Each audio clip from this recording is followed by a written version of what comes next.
Bueno, resulta que la Comisión Permanente quiere reactivar la subcomisión de acusaciones constitucionales. ¿Cómo está esa? ¿No?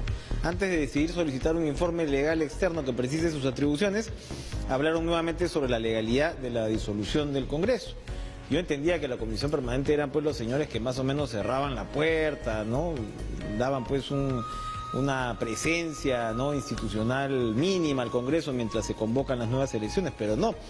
Ya quieren reactivar la subcomisión de acusaciones constitucionales. Vamos a conversar en algunos minutos con el congresista Clemente Flores, pero para seguir, por supuesto, en la tónica constitucional, le damos la bienvenida a Eloy Espinosa Saldaña, nuestro magistrado residente, además a quien le agradecemos como siempre venir a explicarnos, doctor Espinosa, temas que son tan importantes y tan fundamentales y que a veces son complejos, probablemente para el entendimiento, ¿no?, de la mayoría de la ciudadanía, de los periodistas que estamos aprendiendo un poco de estos temas día a día.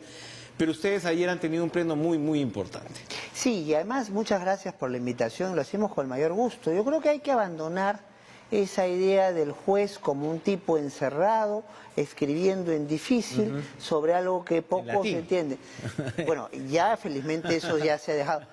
El juez está para hacer entender los escenarios que tiene que enfrentar y para poder explicar a cabalidad las resoluciones que tuvo que tomar.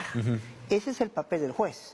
No se puede entender, no se puede cumplir lo que no se conoce, lo que no se comprende. Entonces, a veces hay gente que le sorprende, oiga, ¿por qué usted acepta? No, es que tenemos que aceptar. Es que quien tiene autoridad tiene que justificar lo que hace y quien tiene que resolver tiene que hacer docencia, poniendo a la facilidad para que se pueda comprender lo que se plantea. Con el voto de 5 magistrados se decidió de plano rechazar la admisión del señor Ortiz de Ceballos al Tribunal Constitucional. Y la razón que yo entiendo que se dio, a ver, aclárenos si fue así, fue sencillamente que el proceso no ha terminado. Son en realidad dos argumentos planteados allí. El primero, el que tú bien señalas, o sea, a ver, si hay todavía impugnaciones por resolver, entonces frente a y que no corresponde al Tribunal Constitucional resolver, sino precisamente a un pleno del Congreso cuando se convoque, porque son reconsideraciones y pedidos nulidad planteados ante el pleno del Congreso, entonces ese asunto tiene que esperar para que se vea por su canal correspondiente. Pero también hubo otro problema en la resolución y que lo anotamos en nuestro pronunciamiento, que ya es de conocimiento público, ¿no? Entonces, todas las instituciones tienen un margen de autogobierno, de propia gestión. Yo no puedo venir aquí desde fuera y decir, ¿sabe qué cosa? Este señor entra al directorio de Canal 7. Ese fue el segundo problema del que nos está hablando, que la resolución del Congreso decía, el señor Ortiz de Ceballos, les aviso que entra el señor, y sale el miembro de menor colegiatura, que en este caso coincidía con... Bueno, yo era al parecer el que le encajaba la situación, pero podría haber sido el de mayor colegiatura o el de colegiatura intermedia. Nunca había habido una resolución en la cual el Congreso dijera quién sale. Nunca. ¿Y por qué? Porque primero, en la competencia del tribunal está muy claramente establecido que es el tribunal quien señala entonces quién sale si es que hay una renovación parcial. Y es más, invito a revisar todas las resoluciones, todos los nombramientos de todos los magistrados del Tribunal Constitucional en su historia y nunca han dicho Chávez entra por Espinosa Saldaña o por Flores o por quien fuera, no. Entonces esta cuestión inusitada sin duda era una invasión a nuestras competencias, nuestro margen de acción, y así se dijo con claridad en la resolución. Aquí con esto no hay un adelanto de opinión cuando hacemos eso. Primero, adelanto de opinión es un tema jurisdiccional. Esto es un tema administrativo. Exacto. Y mal haríamos si en un escenario como el del Tribunal Constitucional, nuestro tribunal no sale a defender sus propias competencias. Ahora, hay una adicional. El frustrado proyecto de ley del Ejecutivo, el que terminó en la disolución del Congreso, ¿no?, que modifica la ley orgánica del Tribunal Constitucional, establece en ese caso que quien se retira en una situación como esta es más bien el miembro de mayor colegiatura. El hecho es que hasta ahora no está definido quién se va. Eso lo vota el Pleno. Es que el hecho siempre ha sido que cuando hay esta situación donde se puede reemplazar a más de uno, pero no se tienen los votos suficientes en el Congreso y hay una renovación parcial, corresponde al Pleno del Tribunal Constitucional decidir y establecer por unanimidad o por mayoría quién es la persona que dejaría el tribunal. Debería seguir siendo así, ¿no? Yo creo que sí. Con todo respeto a la iniciativa del Ejecutivo y esto que no se entienda como un adelanto de opinión, si se aprueba esto y se declara una inconstitucionalidad, yo no creo conveniente decirle, por ejemplo, al Congreso quién entra y quién sale en su mesa directiva, por ejemplo. Entonces, yo creo que hay que dejar que las instituciones lleven sus caminos. Entonces, en este tenor, y para poner un punto y aparte, creo que en un tema que de suyo ya está explicado, nadie quiere quedarse indefinidamente en el tribunal. Es un honor ser magistrado del Tribunal Constitucional, pero estamos hablando de un Estado que se maneja en función a parámetros constitucionales. Hay que respetar hasta para la salida de los magistrados esos parámetros constitucionales. Claro. El otro tema de fondo, por supuesto, el pedido, la demanda de competencia presentada por Pedro Olechea. Carlos Ramos va a ser el ponente y ya se ha fijado una fecha que es 29 de octubre para resolver. No, para debatir. Lo que ocurre es que en todos estos casos, Enrique, para tu sintonizado espacio, quede claro, primero el ponente va a tener que decir, oiga, hay materia aquí que discutir, las personas que plantean la discusión están habilitadas para hacerlo, contra quien se está planteando la discusión es a quien se tiene que dirigir esto. Esto es una evaluación que puede llevar, si considero que se pasa a estos estándares, a admitir la demanda. No quiere decir a dar la razón, es admitir para comenzar una discusión posterior. Si considera que no pasa esos estándares, llegamos a lo que los abogados llamamos un rechazo liminar, de inmediato, y se acabó toda la discusión. Eso podría ocurrir. Cualquiera de los dos escenarios. Cualquiera de los dos escenarios, hay que ver qué es lo que plantea el ponente, y un tema adicional, si me permites, que es el tema de la medida cautelar. Pues, ¿y esto qué es de la medida cautelar? Entonces, la idea es que muchas veces para asegurar el resultado de un proceso o para asegurar el trámite de un proceso, pido, cuando planteo una demanda, que se tomen ciertas medidas. En este caso, el señor Olechea, cuando presenta su demanda competencial, ha planteado como una medida cautelar, mientras tanto se resuelve el caso, que se revierta la decisión de disolver del 30 de septiembre. Yo no voy a decir, obviamente aquí, si es una disolución constitucional o inconstitucional, pero él pide eso como medida cautelar. Entiendo entonces que el ponente nos tendrá que traer una respuesta a los dos niveles. Si se admite o no se admite y cómo se trata el tema de la cautela. En el caso de una respuesta o una respuesta liminar, una negación liminar, ¿no? O sea, el Tribunal Constitucional, que sería, digamos, lo más deseable en términos de tiempo, porque el otro estamos hablando de 3 a 4 meses, ¿no? Cuando ya vas a tener las elecciones en marcha y todo lo demás.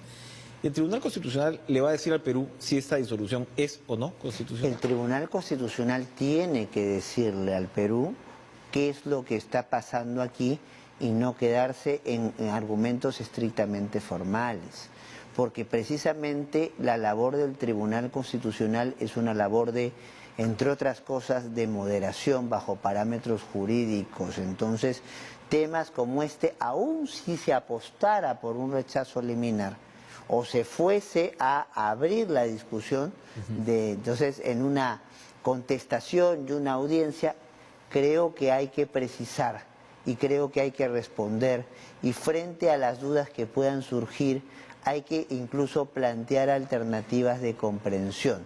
Lo que se tiene que entender es que el juez no es un político, pero el juez lo que tiene que asegurarse es una interpretación comprensible del parámetro constitucional. Entonces, no puede dejar dudas sueltas, no debiera dejar dudas sueltas. Entonces, y ya esto tómalo como una posición personal, venga como venga la ponencia del ponente, en todo caso, aun cuando fuese un rechazo liminar, hay que especificar las respuestas a las preguntas que se nos han Yo creo que es muy importante porque de una vez voltear la página y que el país siga una senda institucional con la tranquilidad, ¿no?, requerida en una democracia. Ahora, dependerá esto, no sé si se hará con el repaso liminar, no sé si se hará con el seguimiento de todo un proceso completo, pero por lo menos tengan la garantía que los magistrados de este Tribunal Constitucional buscarán estar a la altura de las circunstancias. Lo que ocurre entonces es que esta configuración del Tribunal Constitucional se va a quedar, si es que hay nuevas elecciones, hasta que el próximo Congreso elija a sus sucesores. Es la única, salida. Aquí hay una cuestión de una confusión reiterada. Se dice que no tenemos mandato vigente, algunos magistrados. Se confunden las cosas. El magistrado es magistrado del Tribunal Constitucional hasta que se elija su reemplazo.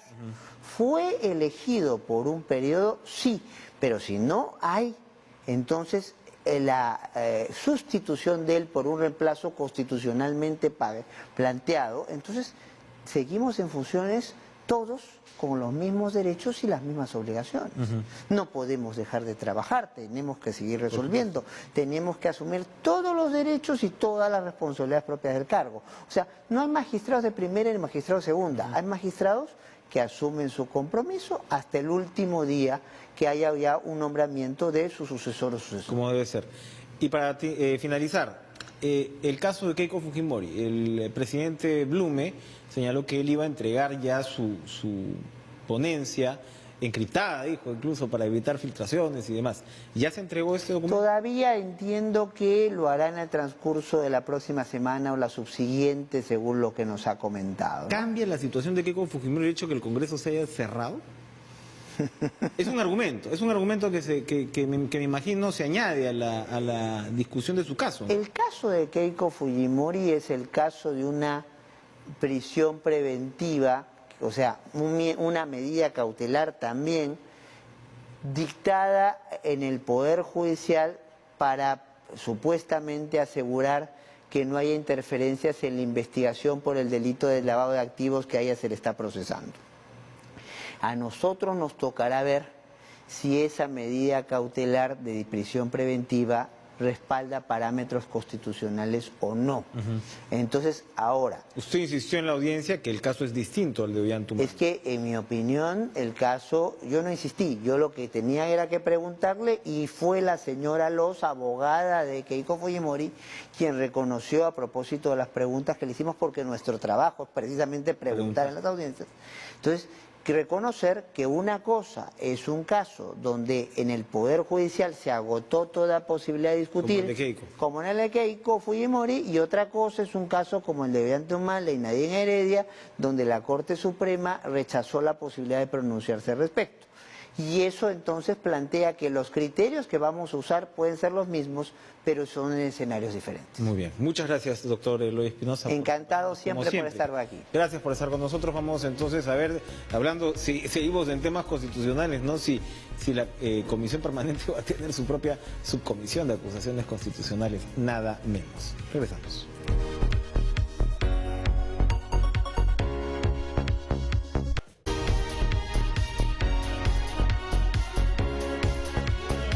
El artículo 134 de la Constitución dice: el presidente de la República está facultado para disolver el Congreso si éste ha censurado o negado su confianza a 2 consejos de ministros. Hasta ahí estamos claros. Decreto de disolución contiene la convocatoria de elecciones para un nuevo Congreso. Hasta ahí vamos bien. Dichas elecciones se realizan dentro de los 4 meses de la fecha de disolución sin que pueda alterarse el sistema electoral preexistente. Está convocado. Hasta ahí clarísimo. No puede disolverse el Congreso en el último año de su mandato. Disuelto el Congreso, se mantiene en funciones la Comisión Permanente, la cual no puede ser disuelta. Disuelto el Congreso, no hay subcomisiones, no hay otro tipo de organismo, se queda solamente la Comisión Permanente. Clemente Flores, congresista de Peruanos por el Cambio, miembro de esta Comisión Permanente, a quien le damos la bienvenida esta noche, nos podrá contar cómo es esta idea, que parece loca, de introducir en un Congreso disuelto la subcomisión de acusaciones constitucionales. ¿Cómo es esto? ¿Quién fue el genio que puso esa carta sobre la mesa? ¿Qué tal, Enrique? ¿Cómo estás? Buenas noches. Sí, mira, ahora justo en la Comisión Permanente sacaron este tema en la agenda, que quieren activar la subcomisión de acusaciones constitucionales. Ahí escuchaba a Luz Salgado, Pedro Pero Lechea. en ningún momento de la Constitución, como lo has leído expresamente, el artículo 134, solamente se queda la comisión permanente ante un Congreso disuelto.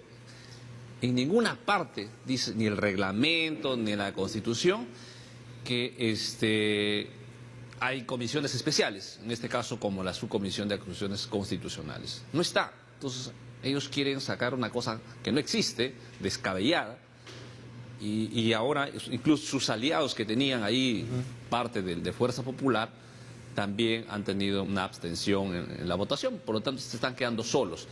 ¿Qué han hecho ahora? Que lo van a mandar nuevamente a hacer consultas, en este caso al tema constitucional, y que les den un informe. La verdad ¿A quién van a hacer, a quién le van a pedir un informe sobre la legalidad de la decisión? Sí, que quieren haber un tema de abogados, claro, un tema externo, una cosa. La verdad, todo acto que hagan es absolutamente nulo, ¿no? Además, ellos ya, Fuerza Popular y sus aliados también, que tienen algunas organizaciones políticas, y han tomado acuerdos que van a participar de este proceso electoral. O sea, por lo tanto, ellos están aceptando, ya que el Congreso fue disuelto y está en marcha, y como se ha mencionado, de acuerdo al artículo 134, se convoca elecciones y ellos han aceptado. O sea, claro, por lo tanto, ya no pero nada esto sigue siendo una forma de negar la disolución del Congreso, ¿no? Porque obviamente si tienes un subgrupo, pues claro, estás como diciendo que no estamos disueltos del todo, ¿no? Es algo así, ¿no? Pero ya están en etapas finales de este proceso de negación. Claro. Está costado. El luto tiene sus etapas. Así es, ¿no? Ya están en momentos finales, yo creo que han aceptado a los finales, pero todavía aún queda esta cosa, ¿no? Sí nos genera una duda. ¿Cuál sería la intención de activar, en este caso, las subcomisiones de acusaciones constitucionales? ¿Para qué ha servido anteriormente? Y justamente por la Comisión de Acusaciones Constitucionales, que el Congreso ha sido desprestigiado porque lo utilizaron para blindar a sus colegas congresistas que tenían hechos muy cuestionados por la justicia. Ahí estuvo el blindaje de Chávarri, ¿no? Ahí estuvo el blindaje de Chávarri. Y también, ¿no? A fiscales, jueces, la población, ¿no? Gente de fuera, que era realmente un rechazo contundente de la población. Entonces, activar esto le hace un daño más realmente al Congreso. Otro podrían tener de repente la posibilidad que ellos estarían viendo es para fastidiar un poco al Ejecutivo. Pero fastidiar, claro, ponerle a Vizcarra investigación. Al presidente o a los ministros, una cosa así por el estilo, pero esto no va a pasar porque no hay marco legal. Tiene que descartarse de pleno. Y nosotros, los colegas congresistas que nos hemos votado en contra, estamos evaluando para ver si se le hace una demanda penal, ¿no? Porque están utilizando la comisión, usurpando funciones que no le corresponden. Deberíamos aprovechar en el transcurso de este proceso para ver ya los decretos de urgencia que está emitiendo el Ejecutivo. Exacto. Y creo que ese es el papel básicamente. Es el balance de equilibrios que tiene en este caso el Parlamento, no con el Ejecutivo, para ver cómo se está emitiendo, bajo qué marco legal, cuál es el objetivo. Creo que es el tema que debemos profundizar y no estar en estas cosas que no tienen ningún asidero legal. Nos decía la ministra del Ambiente a inicios de esta semana que el gobierno va a intentar moderarse con el tema de gobernar vía decretos de urgencia, ¿no? O sea que la conversación con el presidente ha sido, bueno, vamos a ver qué es lo realmente fundamental en estos 4 meses y que necesitamos ya, y en todo caso dejar para que el Congreso siguiente legisle lo que tenga que legislar. Correcto. Ustedes ya han tenido una también reunión de coordinación con el Ejecutivo, sabemos cuáles son los decretos de urgencia que van a ir saliendo, los más importantes, las prioridades. Sí. Yo creo que hay que saludar un decreto de urgencia que ha emitido el Ejecutivo, inyectando más de 1.000 millones a la inversión pública. En muchos momentos se ha dicho, incluso de nuestros adversarios políticos, que necesitamos acelerar la inversión, queremos mayor infraestructura, queremos colegios, queremos postas, ¿no?, al interior del país. ¿Y con qué lo vas a hacer? Con recursos, pues. Entonces, en buena hora que el presidente Vizcarra está inyectando recursos al tema el tema público, ¿no? Porque eso también es un anzuelo, una atracción para la inversión privada.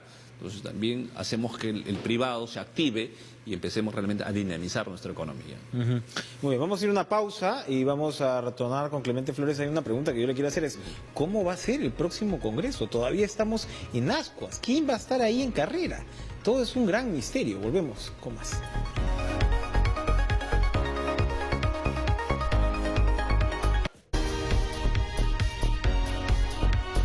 Clemente Flores, yo le comentaba un poco un tema que yo he ido repitiendo a lo largo de esta semana, así medio pesado, pero porque me parece que va a ser un problema. La decisión del Jurado Nacional de Elecciones de jugar con las reglas de juego anteriores sobre todo implica que los partidos ya no están obligados a presentar, los 24 partidos vigentes, 24, ¿no?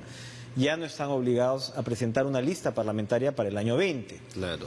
La idea y la reforma que ya está promulgada por el Congreso, es lo que me llama la atención, es que tú tenías que participar en todas las elecciones y mantener por lo menos sacar el 5%. Y si no participabas o no sacabas el 5%, te retiran la inscripción. Y eso, la idea, por supuesto, era el 20, tenías esta primera, una suerte de primarias donde los partidos estaban obligados a salir a la cancha con lo que tengan, ¿no? Con dar una buena impresión. Ojo, una buena impresión que los obligaba, porque si el 21 tú ibas a ir, obviamente el 20 no podías presentar chauchilla. Iban ¿no? a depurarse. No, exacto. Y entonces iban a hacer ese esfuerzo y por otro lado ibas a limpiar un poquito, como usted dice, depurar de esta lista tan larga. Pero ahora no va a ser así. Ahora se pueden guardar esa carta. ¿Quién se va a presentar en el 20? ¿No teme usted, no teme el gobierno que finalmente esta impresión que vaya a dar de la disolución del Congreso sea un Congreso que no se sabe muy bien qué va a hacer? Cuéntenos, por favor. Mira, bueno, el presidente con el Ejecutivo en conjunto ha emitido un decreto, ¿no?, donde le da la autonomía en este caso, al Jurado Nacional de Elecciones, a la OMPE, a jugar las reglas para este proceso electoral. Y ellos me imagino que habrán evaluado los tiempos, ¿no?, considerando cada uno de ellos, que no sería aplicable en este caso la reforma. Eso quiero creer, porque nos hubiese gustado sí aplicar la reforma, porque sobre todo en ese extremo, más, ¿no? Sobre todo claro, en ese ¿no?, extremo, ¿no? Para tener partidos un poco más sólidos, más fuertes, ya que se presenten en el 2021. En este trance, en este trayecto, podrían haber quedado muchos en el camino y realmente quedar partidos que sean mucho más potentes, ¿no? Pero hemos visto que ya el jurado ha convocado y está jugando con las reglas anteriores. ¿Quiénes se van a presentar acá? Bueno, hemos visto que ya hay partidos que se están movilizando y que van a poner sus candidatos. Y hay mucha gente que quiere participar. Yo también creo que gente joven podría entrar en este proceso electoral. Y Martín Vizcarra tendría que tener una bancada. Mira, hay que separar las cosas. Sería lo lógico. Mira, el presidente Vizcarra, a través, en este caso, del Premier, hay una comunicación muy clara que ellos no van a apoyar a ningún partido político, ni a favor, ni en contra, y me parece saludable, ¿no?